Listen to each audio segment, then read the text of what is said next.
Hello guys, तो कैसे हैं आप लोग। मैं रोशन स्वागत करता हूं अपने यूट्यूब चैनल ग्रो ब्रोकिंग में। बताना चाहूँगा गाइस, आज हम नए टॉपिक के साथ मिले कि पी रेशियो क्या होता है, पी रेशियो का मतलब क्या है स्टॉक मार्केट में। आज हम सीखेंगे बेसिकली पी रेशियो होता क्या है मार्केट में, पी रेशियो का मतलब क्या होता है, एक आम आदमी पी रेशियो को समझ कैसे सकता है मार्केट में, राइट।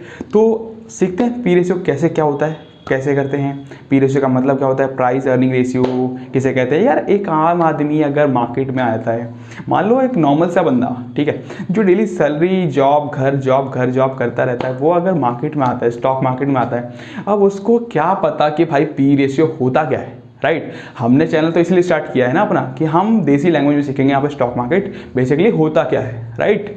तो वही सिंपल सी बात है कि हम पी रेशियो का मतलब क्या होता है। सर आप कहते हो पी रेशियो निकालो तो हम लॉन्ग टर्म के लिए इन्वेस्टमेंट कर सकते हैं, ठीक है सर, हम पी रेशियो के बारे में सिखाते हैं आपको, पी रेशियो होता क्या है। बिल्कुल देसी फंडे सीखेंगे, कोई ज़्यादा कैलकुलेशन नहीं, सिर्फ नॉर्मल थिंग्स देखेंगे और बहुत अच्छे से पी रेशियो सीखेंगे कि पी रेशियो होता क्या है, हम समझ कैसे सकते हैं, पी रेशियो को करते कैसे हैं, कैलकुलेट कैसे करते हैं, निकालते कैसे हैं, चीज़ें क्या होती हैं उसमें, राइट। तो स्टार्ट करते हैं। देखो पी रेशियो होता है प्राइस अर्निंग रेशियो, सिंपल सा फंडा। हम इंग्लिश के वर्ड पे जाएंगे। प्राइस अर्निंग रेशियो इसका मतलब होता है यानी कि एक शेयर जो जिसका एक कोई कंपनी है जिसका शेयर का प्राइस मान लो कि कोई एक्स वैल्यू है एंड उसकी अर्निंग वाई है, तो उसको हम डिवाइड करते हैं, उसका हमें प्राइस अर्निंग रेशियो मिल जाता है। हम बस यही है पी रेशियो और कुछ भी नहीं है। अब लोग कहेंगे क्या सर इतना सा पी रेशियो है, इतने से वो होता तो फिर तो स्टॉक मार्केट का हम पी रेशियो निकाल चुके होते अभी तक, हमें भी पता होता पी रेशियो का मतलब पी अपॉन ई 100 कर पी अपॉन ई करके और निकालते और हो जाता सर आपका पी रेशियो तो निकल जाता हमारा भी।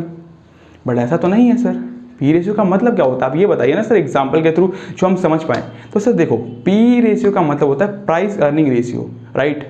तो प्राइस एक कंपनी है, एग्जाम्पल पे लेके चलते हैं, एग्जाम्पल से सीखेंगे। तो एक कंपनी है जिसकी शेयर का वैल्यू है 1000 रुपये का, राइट, एंड उसकी अर्निंग है 100 रुपये की, ठीक है। तो कंपनी का प्राइस है 1000 रुपये का एंड उसकी जो अर्निंग है सालाना वो है 100 रुपीज़ की। तो प्राइस 1000 एंड अर्निंग कितनी है 100 रुपये, जैसा कि हमने बताया। तो प्राइस एंड अर्निंग एक से एग्जांपल लेके चल रहे हैं। कोई शेयर मत देखना कि शेयर में कौन से शेयर 1000 रुपये चल रहा है, कहाँ पे अर्निंग एक शेयर पे एक कंपनी को 100 रुपये का हो रहा है। तो सिंपल से ज़्यादा एक एग्जाम्पल लेके चल रहे हैं। तो 1000 का प्राइस हो गया अपॉन में 100 जो हमारा अर्निंग हो रही है कंपनी की, राइट। तो हमने जब उसको डिवाइड किया तो क्या है हमारे पास इक्वल टू 10 रुपी, 10 ऐसा मान के चलें, रुपीज़ नहीं 10। तो पी रेशियो कंपनी का 10 हो गया। अब कहेंगे यार अगर मतलब कि कम पी रेशियो तो क्या ज़्यादा प्रॉफिट, बिकॉज दूसरी कंपनी भी वहीं पे ये है कि एक कंपनी है जिसका प्राइस का रेशियो जो है सेम 1000 रुपये का ही है, बट वहाँ पे पी रेशियो जो है उसका वो 20 रुपये का है। लाइक उस कंपनी का जो है 1000 रुपये का वही है एंड उसका जो सालाना जो उसका जो आपका अर्निंग है, जैसे कि यहाँ पे 100 रुपये का हो रहा है, वहाँ उसको 200 रुपये का हो रहा है, यानी कि वहाँ पे अर्निंग उसकी 200 रुपये की हो रही है। अगर 1000 रुपये का शेयर प्राइस है और वहीं पे कंपनी को 200 रुपये का उसका प्राइस अर्निंग रेशियो है, राइट। तो 100 डिवाइड बाई 200 कर दिया हमने, राइट। अब हमें जो वहाँ से निकला तो 5 का पी रेशियो। तो क्या सर जो हमें कम पे पी रेशियो होता है उसमें ज़्यादा इन्वेस्ट करना चाहिए और 10 वाला जो मिला क्या उसे अब ज़्यादा मतलब ज़्यादा वैसा हो गया सर। तो यहाँ पे तो सर समझ में नहीं आया कि सर जो एक पी रेशियो मिला एक 10 है एक का 5 है, राइट। दो कंपनियाँ हो गई, तो क्या पी रेशियो जो कम है उसको ज़्यादा खरीदे? नहीं, ऐसा नहीं होता कि पी रेशियो जिसकी कम है उसको ही खरीदनी चाहिए। ऐसा कहते हैं, ऐसा होता भी है, बट ऐसा नहीं कि हमेशा पी रेशियो जो कम होती है उसी कंपनियों को हम बाई करें तो इज़ बेस्ट होता है। बेसिकली पी रेशियो का जो फंडा होता है वो ये होता है कि जब हम 5 से लेकर के 10 के बीच में जो पी रेशियो होता है 0 to 10 मान के लेके चलते हैं, तो एकदम बिल्कुल स्मॉलेस्ट साइज होती है, मतलब वेरी लो होता है, बहुत ज़्यादा लो होता है। उस समय पर हमें खरीदने का होता है कि हम खरीद सकते हैं। ऐसा स्टॉक मार्केट में इन्वेस्टर्स कहते हैं, बुक्स कहती हैं, बहुत सारी चीज़ें पढ़ोगे आप तो उसको पता चलेगा। तो इसका सबसे लो होता है एंड जब वो 10 से लेके 20 के बीच में जब हम सर्कुलेट कर रहा होता है पी रेशियो किसी शेयर का, तो उसको हम कहते हैं मीडियम लेवल पे चल रहा है। हम उसको बाई भी कर सकते हैं, सेल भी कर सकते हैं, बोथ ऑफ थिंग्स कर सकते हैं वहाँ पे।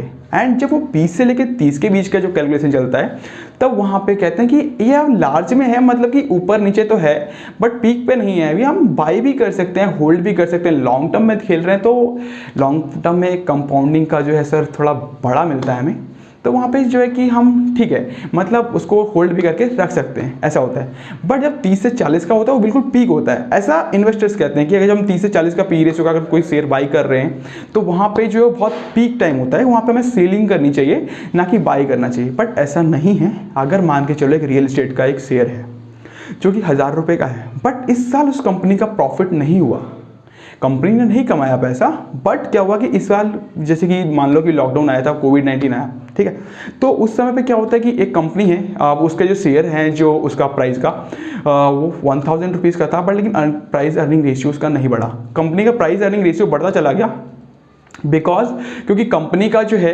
वहाँ पे प्राइस अर्निंग रेशियो तो बढ़ गया, क्योंकि वहाँ पे प्राइस अर्निंग रेशियो हमने बताया था कि जिसका जितना हाई होगा तो ये नहीं कि कंपनी के जो है वहाँ पे प्रॉफिट ज़्यादा हो रहे हैं, राइट।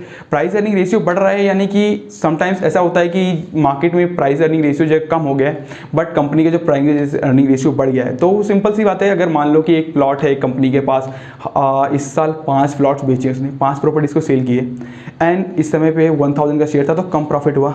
बट नेक्स्ट ईयर जो ऑनवर्ड जो आने वाला है या फिर चल रहा है, लास्ट ईयर उन्होंने कम बेचा, 5 प्लॉट सेल किए तो वो ज़्यादा प्रॉफिट नहीं मिला उन्हें, क्योंकि सेल बिजनेस कम था, सारी चीज़ें कम थी। बट जब इस साल उन्होंने जो है 100 प्लॉट्स बेचे, प्रॉपर्टीज़ बेची तो ज़्यादा प्रॉफिट हुआ। बट जब पी रेशियो जो ज़्यादा था ना, जो अगर मान लो कि वो पीक पे था, 50 के पी रेशियो पे चल रहा था वो शेयर, राइट, एंड अभी हमने उसको बाई कर लिया तो आप कहते हैं यार कि हम 50 के पी रेशियो पे बाई कर रहे हैं, कंपनी अगर डूब गई तो क्या होगा। तो अरे नहीं, अगर जैसे देख लो कि कंपनी का प्रॉफिट या टाइम टू टाइम होता है ना, रियल एस्टेट का बिजनेस है, कोविड-19 आया, लोगों के पास पैसा नहीं है, लोग कैसे खरीदेंगे बिजनेस, लोग कोई प्रॉपर्टी क्यों खरीदेगा। लोगों के लिए, आम आदमी के लिए जीने के लिए क्या चाहिए, रोटी कपड़ा घर मकान। तो पहले तो रोटी के लिए जुगाड़ करिए, वो कहाँ से अपनी चीज़ें लेके आए कि हम अपना प्लॉट खरीदेंगे। अभी तिमाही आने वाली है, अगली जो तिमाही में जो प्रॉफिट होने वाला है कंपनी को, तो उसका तो बेस्ट है ना सर, अगली जो तिमाही आएगी वो उसको कवर कर लेगा। जो पिछले साल जो कंपनी का पी रेशियो बढ़ गया है, वो उसको जैसे उसकी कमाई, जो प्रॉफिट उसका बढ़ेगा, जैसे जैसे प्रॉफिट बढ़ता जाएगा वो अपने पी रेशियो कम पे आ जाएगा। तो नॉर्मल है। तो जब हम रियल एस्टेट का, जब हम किसी चीज़ को, शेयर को बाई कर रहे होते हैं, तो वहाँ पर हमें पी रेशियो की देखने की जरूरत नहीं है। जैसे कि अब ग्रेसिम हो गया, DLF हो गया, अरे यार कोविड-19 के बेसिस के पी रेशियो बढ़ गए, बट ये थोड़ी कि कंपनी का बिजनेस खत्म चला गया है, नहीं ना, क्योंकि रियल एस्टेट का बिजनेस है अभी नहीं चल सकता। बिकॉज अगर मान लो कि कोविड-19 चल रहा था या फिर कोई क्राइसिस आ जाता है, कोई बड़ा चीज़ होता है, तो वहाँ पे रियल एस्टेट का बिजनेस ऑलरेडी ठप हो जाता है, राइट। बट ये थोड़ी कि कंपनी आज नहीं कमा रही है बट लॉन्ग टर्म में उसका फायदा नहीं मिलेगा। अगर आप लॉन्ग टर्म को देख के अगर उसका इन्वेस्टमेंट कर रहे हो तो सिंपल सी बात है, उसे बाई करना है ना सर आपको। आप उसमें ये थोड़ी कि आप पी रेशियो देख रहे हो यार बहुत हाई है बट हम उसको बाई नहीं कर सकते, ऐसा नहीं होता। हाँ, ऐसा भी होता है कि पी रेशियो हाई है, वहाँ पे हमें बाई नहीं करना चाहिए। सम स्टॉक ऐसे होते हैं जहाँ पे कि नॉर्मल आप जब दिनचर्या में जो लाइफ जीते हो उसमें कि जैसे कि टाटा टी हो गया, तो यहाँ पे क्या था, जैसे कि नॉर्मल अगर आप कोई स्टॉक जीते हो, टाटा टी वगैरह, तो अगर इसे नॉर्मली आपको दिखेंगे तो कुछ ज़्यादा नहीं हाई चलेगा, नॉर्मल आपका 25-30 ऐसे आपको पी रेशियो देखने को मिलेगा। बट जो नॉर्मल्स बैंक्स होते हैं, चीज़ें होती हैं, तो वहाँ पे क्या होता है कि नॉर्मल आपको जो पी रेशियो जो हाई जो दिखता है, समटाइम्स कंपनी का प्रॉफिट नहीं हो रहा, शेयर बिक रहे हैं, मतलब शेयर हैं, शेयर के ऊपर प्रॉफिट नहीं मिल रहा कंपनी को, तो उसका पी रेशियो ऑटोमेटिकली बढ़ चुका है, ठीक है। बट अगर उसके फ्यूचर प्लान्स अच्छे हैं, फ्यूचर चीज़ें अच्छी, वो जो आपको जो फ्यूचर प्लान्स हैं वो आपको प्रॉफिट देके जाएगा। इसलिए रियल एस्टेट में जो हम इन्वेस्ट गाइस, तो कुछ भी नहीं है, नॉर्मल सा फंडा है कि हम पी रेशियो को नॉर्मल निकाल सकते हैं। एंड रियल एस्टेट में अगर बिजनेस में हम अगर इन्वेस्ट कर रहे हैं तो कुछ नहीं, नॉर्मल ज़्यादा देखो कि कंपनी के फ्यूचर इन्वेस्टमेंट क्या है, वहाँ पे देखो कि प्राइस बुक वैल्यू क्या होनी चाहिए हमारी।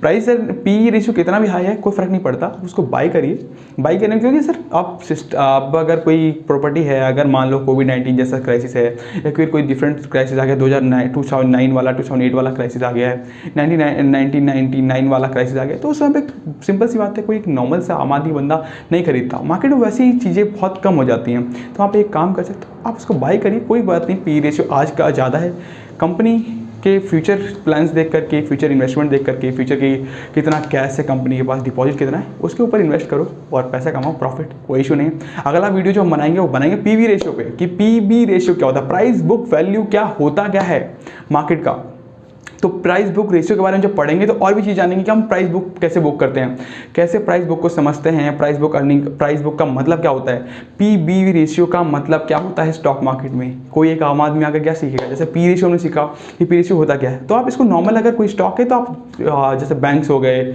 आपकी कोई टाइटन्स वगैरह के शेयर हो गए, या फिर आपको रिलायंस का शेयर हो गया, नॉर्मल देखो, कंपनी के फ्यूचर प्लान देखो, एनालाइज करो और बाय करो, कोई दिक्कत नहीं। लॉन्ग टर्म में जो कंपाउंडिंग का जो फायदा मिलता है वो नॉर्मल शेयर्स में नहीं मिलता। तो पी रेशियो कुछ भी नहीं, सिंपल सा एक एनालिसिस, एक समराइजेशन देना चाहूँगा कि पी रेशियो कुछ ज़्यादा बड़ा खेल नहीं है, सिर्फ प्राइस और एक अर्निंग दोनों को डिवाइड कर दो कि कंपनी का प्रॉफिट कितना है और कंपनी का प्राइस जो शेयर चल रहा है वो कितना है, उसको डिवाइड करोगे आपका पी रेशियो आ जाएगा।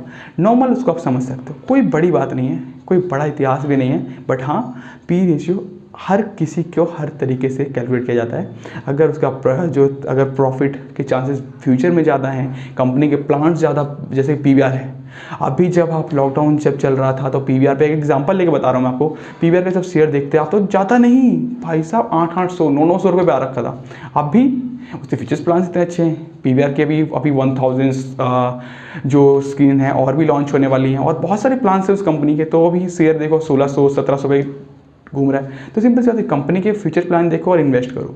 Thank you so much guys. So ये पी रेशियो के ऊपर वीडियो था, अगला वीडियो हम पीवी रेशियो के ऊपर देखेंगे।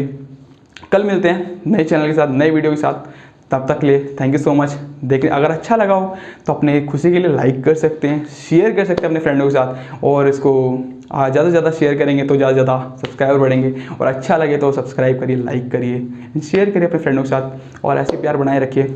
अगले वीडियो में मिलते हैं, पीवी रेशियो होता क्या है, कैसे उसको सीखते हैं, कैसे करते हैं, क्या होता है पीवी रेशियो एक आम आदमी की ज़िंदगी में।